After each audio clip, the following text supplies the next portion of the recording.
Nakakaawa naman. May mga nagde-deliver. Bayaran na lang namin siya. Buti pumayag guys yung nagde-deliver. Na-cancel yung isa. Ang bait naman si Kuya.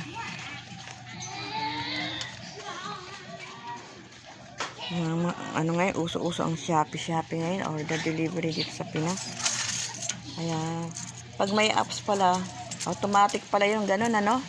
At bata, pwede maka-order. Nagulat nga kami kahapon eh. Mag-a-alt to cart pa po. Marunong siya eh. Nagulat nga kami eh. Yung sinabi ng anak ko na may order. Kahapon iba rin daw pumunta rito. Wala kami. Sige, salamat ha. Pasensya ka na. Yan guys, pumayag siya. Isa lang kinuha ako dahil wala naman kami panggastos.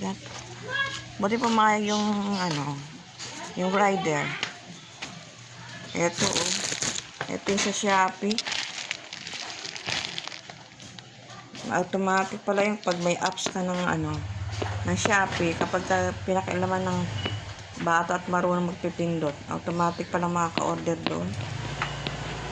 Yan, thanks. What's up po mga kalodi? Thank you so much. Yan ang aming experience sa Shopee ngayon. Wala kaming order pero nagkaroon ng order. Automatic. Thank you guys sa mga nanonood at buti mabait po yung ating delivery rider at pumayag na isa na lang ang kunin namin kasi ano daw yan eh, 2.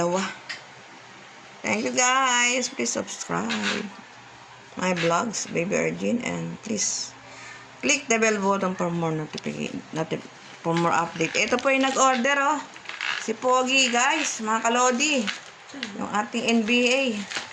Ayan. Umiinom siya ngayon ng vitamins niya, guys. Magtalino sa pag-order ng Shopee, ha. Hindi, pinakancel. Pwede naman ito i-cancel, eh. Buti nga, mabait yung Pwede yun. Sa rider ka makalipag. Ayun nga. Pero pag sa, siya, eh. Sabi ko yung bata dala kaming order, eh. Sabi, ganun ba yun? Tama.